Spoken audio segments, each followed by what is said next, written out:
waxaan aaminsanahay in galmudug midaysan isku duuban loo wada dhan yahay ama dhuusamareeb joog ama caabud waaq joog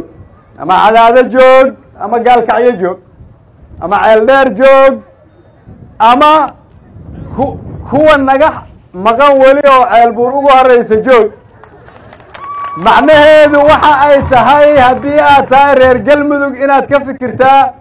mustaqbalka iyo horumarka waxaa naga hor taagan keliya inaan aqbalno inaan madowno mararka qaarkood waa la kala fikir duwanaan karaa laakiin laguma kala fikir duwanaan karo jacaylka dalka iyo dadka soomaaliyeed loo qabo gaar ahaan dadka reer galmudug kuma kala fikir duwanaan karaan inay u midoowaan danta guud ee reer galmudug soo intaas kuma raacsanin sidaa la socotaan dowladda federaalka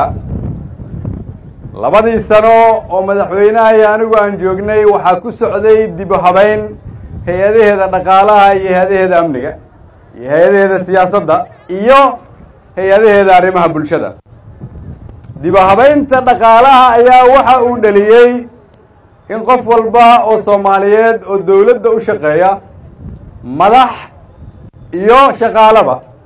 inay helaan xuquuqda ay dowladda ku leeyihiin bil walba sidii aan shaqada u bilownay waxaa kordhay dhaqaalihii dalka wuxuu dalku qalka u saaran yahay inay dunidu u timaado deyntana laga cafiyo dib u habeynta lagu sameeyey hay-adaha amniga dalka waxay iyana qarka u saaran yihiin in dalkii dib loo xoreeyo askari walba uu helo qoondada uu dowladda ku leeyahay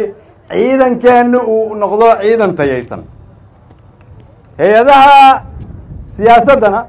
waxay qarka u saaran yihiin inay dhammaystiraan in dastuurkii dalka la dhammaystiro laga heshiiyo awood qaybsiga la dhammaystiro kheyraad qaybsiga aan u gudubno dowlad bixiso adeegyo ku salaysan qarniga 21aad sidaas daraaddeed ayaa waxay muhiim tahay halkan in laga dhiso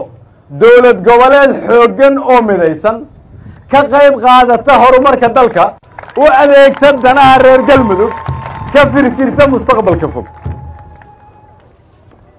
waxaan soo jeedinayaa marka haddii aad tihiin reer galmudug ganacsade aqoon-yahan siyaasi rag iyo dumar faqiir iyo taajir dhallinyaro iyo waayeel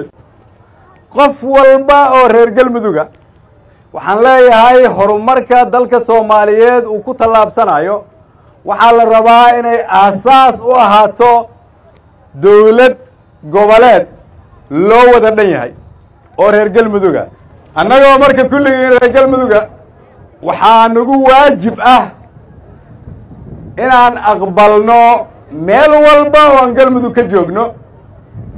dhallinyaradeenna soo kordhaysa oo 75% ah oo reer galmudug ah waxaa hor taagan keliya inaan muujino midnimo una samayno dowlad goboleed ku xiran dowladda federaalka oo iyaga u adeegta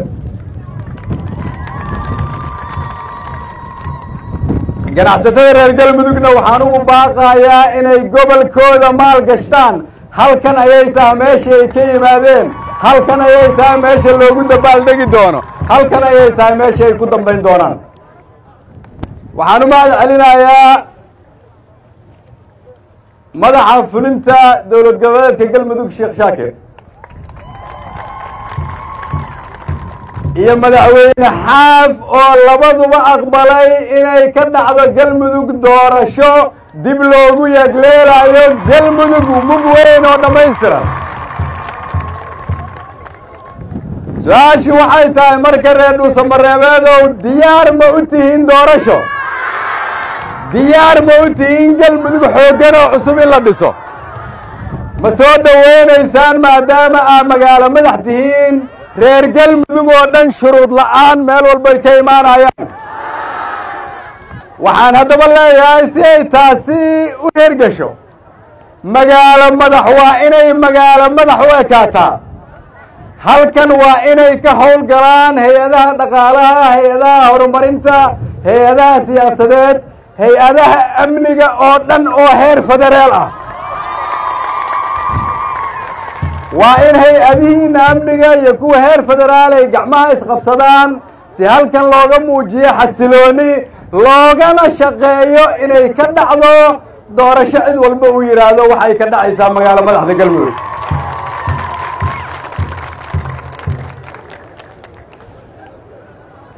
waxaan idinkugu imid inaan idinkala shaqeeyo galmudug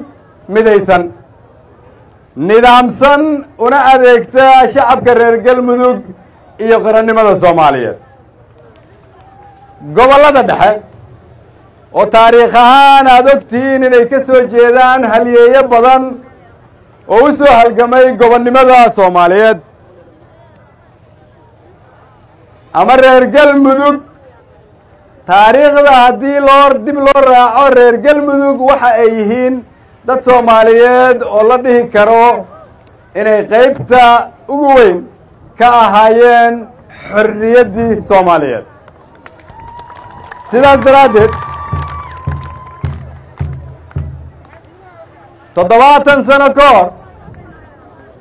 70 sano ka hor ayuu allah u naxariistee cabdullaahi ciise waxa uu soomaali iyo reer galmudugba kula dardaarmi jiray inuu yidhaahdo qabiilku waa dilaaga qarannimada soomaaliyeed 70 sano kadib allah u naxariistee cabdullaahi ciise waxaan leenahay dadaalkii aada u soo gashay waa kaaga mahad celinaynaa laakiin 70 sano kadib innagoo isaga xasuusanayna waxaan leenahay aan ka fogaano qabiilka aan dhisno galmudug midaysan aan u hiilno qarannimada aan xasuusanno meesha aan ka nimid iyo fursadda aan haysanno waxaan idiin ballan qaadaynaa in dowladda federaalku ay idin garab taagan tahay ka shaqaynayso danihiinna idinkala shaqayn doonto galmudug dhammaystiran laakiin ma lagu shaqayn karo galmudug dhicisa ugu dambayntii waxaan ugu baaqayaa xildhibaan walba oo halkan ka soo jeeda senator walba oo halkan ka soo jeeda siyaasi walba oo halkan ka soo jeeda ganacsato walba oo halkan ka soo jeeda iyo qof walba oo rag iyo dumara oo ku abtirsata reer galmudug waxaa naloo xil saaray inaan u adeegno shacabka reer galmudug nalooma xil saarin annagu inaan iska qabsanno dana gaarana ka raadino aan dhisno dowlad goboleedkii dhammaystirnaa oo reer galmudug ay xaq u lahaayeen waa mahadsantiin